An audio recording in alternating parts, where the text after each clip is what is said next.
Junior NTR గారు ప్రస్తుతం pan India హీరోలలో చాలా ఫాస్ట్ గా సినిమాలు చేస్తున్న హీరో. RRR సినిమాతో ఆయన పాన్ ఇండియా స్టార్ గా పేరు తెచ్చుకున్నారు. ఆ సినిమాతో ఆయన నటన ఏ స్థాయిలో చేయగలరో ప్రపంచం మొత్తం చూసింది. ఎప్పుడైనా ఒక మాస్ హీరో పెద్ద ఫైట్ చేస్తేనో, ఒక డాన్స్ నంబర్ చేస్తేనో, డాన్స్ ఇరగదీసేనో మనకి రోమాలు నిక్కబడుచుకొని పూనకాలు వస్తాయి. కానీ జూనియర్ ఎన్టీఆర్ గారు RRR సినిమాలో కొమరం భీముడో అనే పాటలో ఆయన్ని హింసిస్తున్న మీరు నన్నేం చెయ్యలేరు అనే ధీమాతో ఆ పాటలో ఆయన నటించిన తీరు మహాద్భుతం. ఆ పాట చూస్తున్నంతసేపు చాలా మంది ప్రేక్షకులు కంటతడి కూడా పెట్టుకున్నారు. ఆ ఒక పాటతో ఆయనలోని నటనా నైపుణ్యాన్ని ప్రపంచ ప్రేక్షకులకు పరిచయం చేశారు. అలా తన నటనతో ప్రేక్షకుల్ని మంత్రముగ్ధులు చేసిన ఎన్టీఆర్ గారికి తర్వాత నటించిన దేవర కూడా బాగా ప్లస్ అయ్యి ఎన్టీఆర్ గారి మీద ఉన్న అంచనాలను నిలబెట్టింది. అయితే ఇప్పుడు ఎన్టీఆర్ గారు వార్ 2, ఎన్టీఆర్ నీల్ సినిమాలతో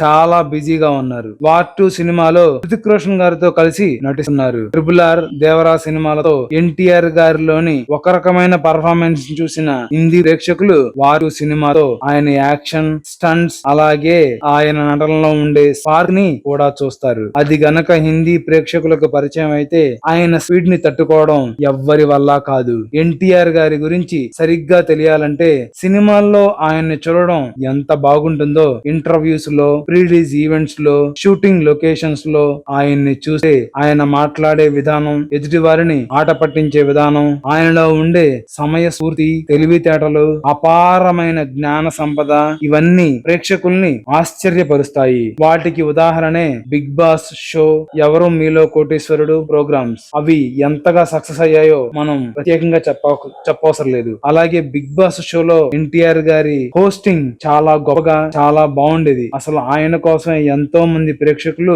ఎదురు చూస్తూ ఉండేవారు. ఆయన వచ్చినప్పుడు టీఆర్పీ రేటింగ్స్ అయితే రికార్డు స్థాయిలో నమోదయ్యాయి. ఎన్టీఆర్ గారు పర్సనల్ గా ఆ రేంజ్ లో ఉంటారని చెప్పి అందుకే అర్థమైంది. అలాగే ఆ షో చాలా గొప్ప స్థాయిలో పేరు తెచ్చుకుంది. అలాగే ది కపిల్ శర్మ షోలో ఆయన చేసిన సందడి ఎవ్వరూ మర్చిపోలేరు. RRR సినిమా కోసం అయితేనేమి, అలాగే దేవరా సినిమా కోసం కూడా ఆయన 2 సార్లు ది కపిల్ శర్మ షోకి వెళ్లి ఆయన ఎంతగా ఆదరించారో మనందరికి తెలిసిందే. అలాంటి ఎన్టీఆర్ గారు వార్ 2 సినిమా రిలీజ్ అయితే బ్లాక్ బస్టర్ హిట్ అయితే తెలుగు నుంచి పాన్ ఇండియా హీరోలుగా ఉన్న ప్రభాస్, అల్లు అర్జున్లను దాటేసి ఇండియా నెంబర్ 1 హీరోగా అవ్వడం ఖాయం. ఇక ఆల్రెడీ దేవరా సినిమాతో సింగిల్ గానే 700 కోట్ల కలెక్షన్లు కొట్టిన ఎన్టీఆర్ గారు వార్ 2 సినిమాతో 1000 కోట్లు, 2000 కోట్ల కలెక్షన్లు కొల్లగొట్టి తెలుగు హీరోలు, హిందీ హీరోలు, తమిళ హీరోలు అందరినీ మార్కెట్ పరంగా దాటేసి ఇండియా నెంబర్ 1 హీరో అవ్వడం ఖాయం. ఆల్రెడీ ప్రభాస్ గారు ఉన్న స్థానాన్ని ఎన్టీఆర్ గారు సొంతం చేసుకుని గత 10 సంవత్సరాలుగా